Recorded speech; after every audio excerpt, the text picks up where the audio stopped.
Hey y'all, I'm Rob from the Mini Guitar Society, and I haven't had gas in weeks.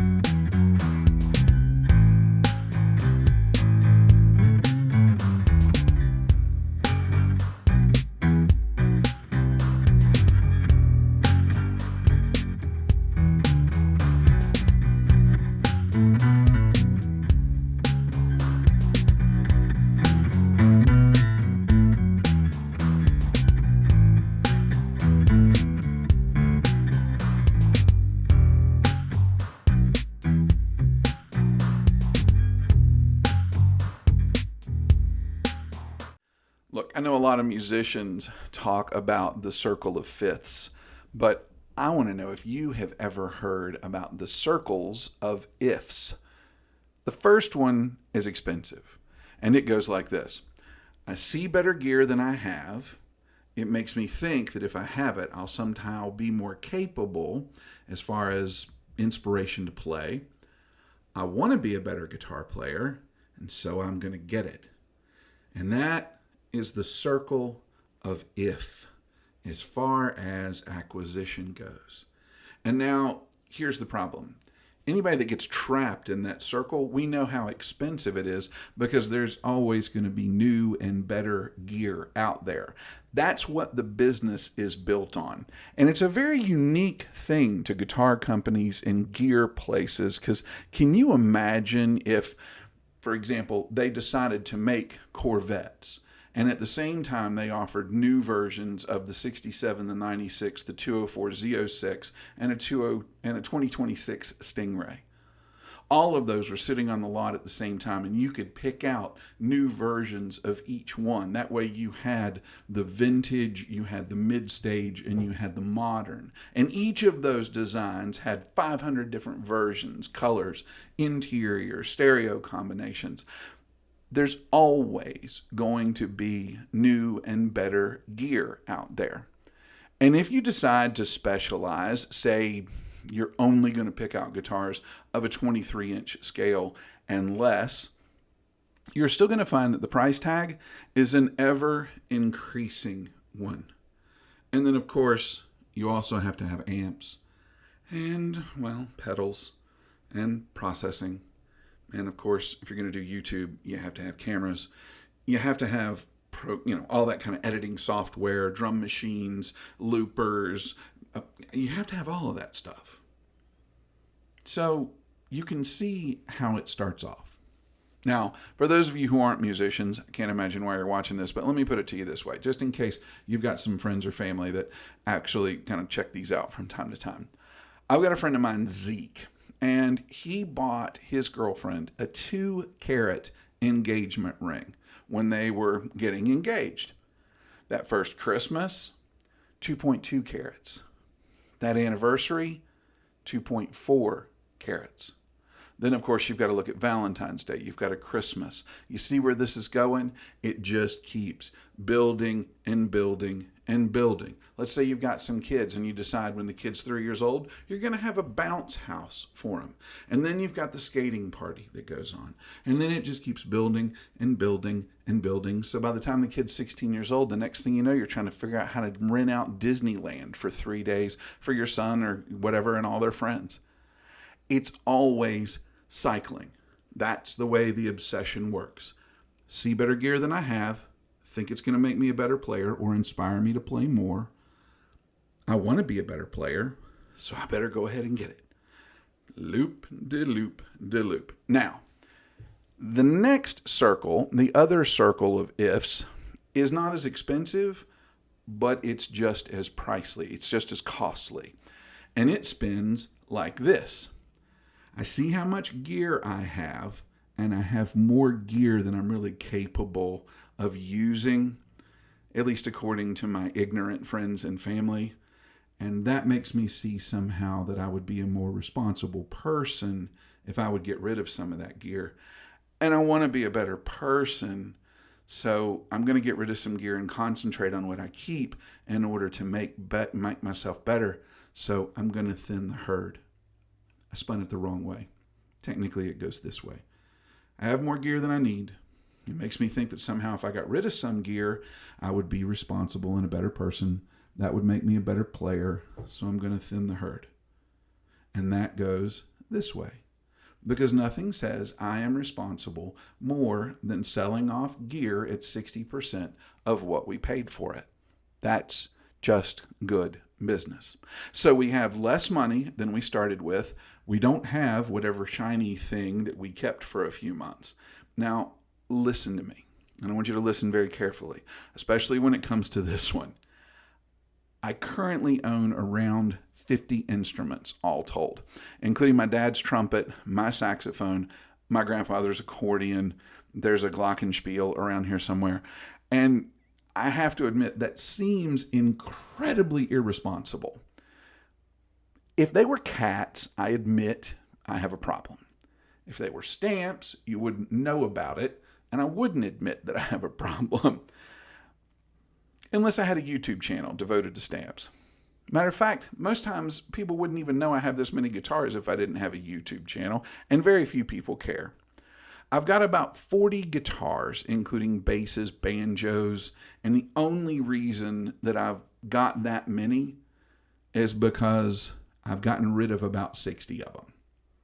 This one is number 101. This is my little red telly, my LRT, and it'll show up a little later on. So please take my word when it comes to the gear acquisition and the gear purging, that this whole binge purge infinity circle of ifs or figure 8 of infinity, the way that it looks back, it just continues to feed itself. And when you get rid of gear, you end up needing more gear, which means you get rid of gear, which means you need more gear. And the next thing you know, you've just got this whole thing all wibbly wobbly. Example.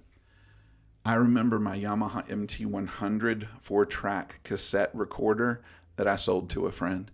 And I replaced it with a Tascam Porta Studio that was also a cassette recorder. And that was replaced by a Tascam digital recorder that could burn onto CDs.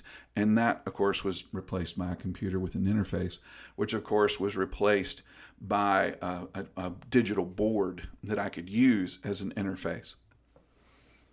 It's taken me years, but I now pretty much have every distortion pedal that I've ever owned. I'm on my 4th SDC1, and this one obviously shows signs of wear. I'm on my second blues driver. I still have the heavy metal pedal and the metal zone that I had, because as soon as I get rid of it, I'm going to look around and I'm going to think, what the heck did I do with that MT2? And I'm going to miss it, and I'm going to go right back into the infinity of acquisition and removal. The circles of if. How bad is it? The other day, I was actually online. I was on Reverb, and I was looking for a PV Backstage Plus. Some of you just winced. Now think about it. I've got a Fender Hot Rod Deluxe. I've got a PV TNT 110.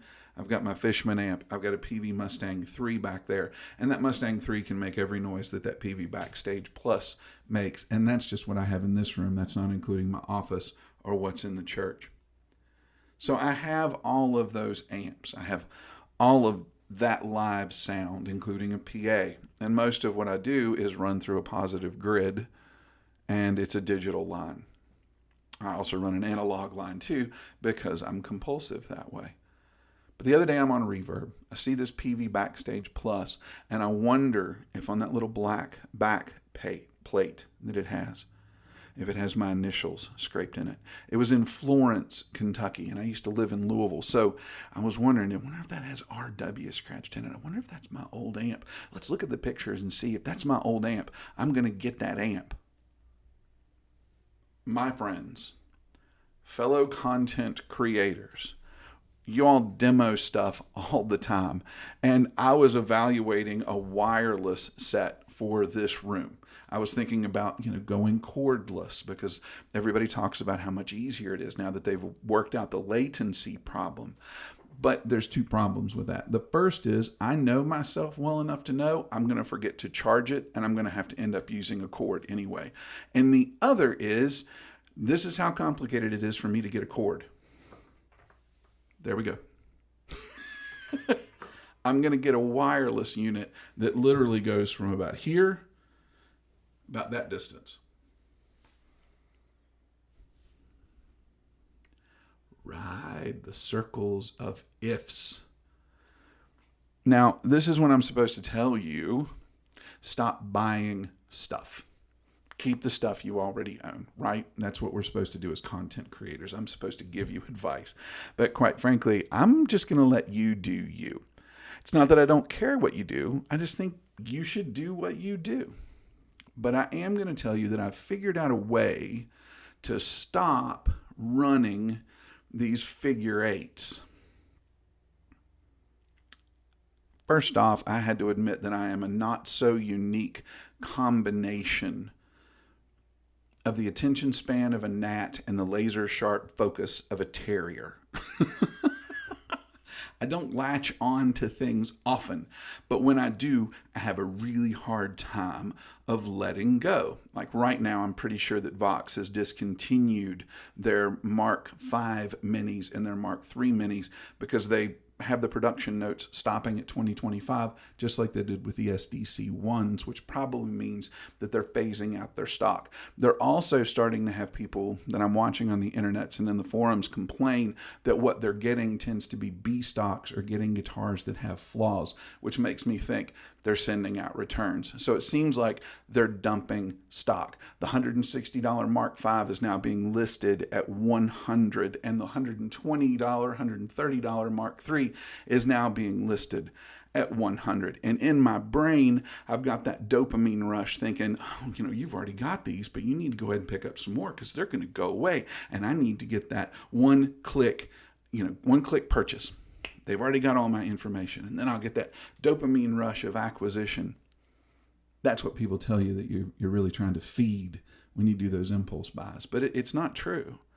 I don't get the serotonin or dopamine hit from the acquisition. What I get is the peace of the release of the obsession, of that cycle coming to a close. I get that exhale. So, since I can't afford that kind of therapy that's going to work through the obsession and the attention span of the gnat, I started following my dad's advice when it comes to getting a tattoo. Now, picture it. Sicily, 1985. Okay, Huntington, West Virginia, 1985. My dad figured out that I was very likely to get a regurtable tattoo. And I say the word regurt deliberately. If you've seen the meme, you know what I'm talking about. So my dad, the Reverend Dr. Dad, in his infinite wisdom, offered to buy my first tattoo for me and sign the paperwork when I was 15 years old. He would pay for whatever I wanted, and I didn't even hesitate. Dude, I'll take that deal. Van Halen symbol going right on my arm. I had been drawing it on my notebooks. I had been drawing it on my desks for years. I had really gotten to a point where I had that perfected. The VH with the 3 wings that come off the side. So my dad said he would pay for that tattoo, but I had to get a notebook. And every morning I would write down the date and I would write down the design I wanted specifically. And when I did that every day for a year, he would pay for that tattoo. And if I missed a day, I had to start my count over. Now, I mentioned this is 1985. And I admit that first month I had some false starts. There were a couple of days that I missed and had to start over. But then I went 2 months before I missed a day and had to start over. The next time I went 3 months and then it started over. And then horror struck. Sammy Hagar became the new lead singer for Van Halen, which is not a problem. I like Sammy. I've seen them a couple, 3 times with Sammy, and they're great live shows, and I love all the albums. That's not about this, but I feel like the comments are going to include your opinion on that. What mattered is they changed the logo. It was no longer the VH with the 3 prongs on each side. My hand doesn't do that anymore. Hence the minis. Now it was the VH with the rings. A new design. So I had to start over because I wanted the new rings. Why would I want an aged tattoo? I don't want a vintage tattoo. I want the new tattoo. I made it a couple of months and then I forgot. Crud, now I've got to start over. Now you may think that this is the Reverend Dr. Dad's way of getting out of paying for the tattoo. But that's not just the genius of my dad. My dad's genius was I couldn't get my first tattoo unless he paid for it. In other words, my first tattoo was free, but it had to be earned by writing it down every day for a year. I had to prove that I could live with the tattoo every day for a year. And, well, if I couldn't do that, I didn't need to have it inked on my arm. I didn't deserve to have the tattoo. I hadn't earned the tattoo. I hadn't showed that I could live with it. And I couldn't get a different tattoo because I agreed to let him pay for my first. So he put the dominoes in place, and all I had to do was just concentrate every day and write it down, and I never could. So I basically applied that same logic to gas, gear acquisition syndrome. And I quit buying things when the sun wasn't out. Now, you'll be surprised how quickly it'll cut into your buying options if you don't shop for guitars or buy anything unless the sun's out. There's no more reverb shopping when I should be sleeping. And by applying the Reverend Doctor's pre-purchase ritual, writing down everything that I want to buy for 2 months, I haven't bought anything in months. And because of this morning, my nearest purchase is at least 2 months away. Bum, bum, ba, bum, bum. So it looks like I am not going to be able to jump on that acquisition circle after all. But here's the bright spot. Under my bed is my last full-scale guitar. It's a red Jackson Dinky that I've shown on the channel a couple of times comparing it to the Minion. And I woke up this morning thinking tomorrow when I run up to a town that has a guitar center, I'm going to take that guitar with me and I'm going to get rid of it. But there's a problem. See, I didn't ink it. I thought it, but I didn't ink it. So I can't get on the wheel of purging. I can't get rid of it because I haven't spent the 2 months necessary documenting that idea. And that, my friends, is how I am able to negotiate the tonosphere, the infinite loop of acquisition and purging, the binge purge eating disorder method of guitar acquisition and guitar purging. You know, now that I think about it, I kind of need a new notebook. Karen, get in the car. We're going shopping for school supplies. I haven't bought school supplies since the boy graduated. I know. I probably shouldn't do that. Bye.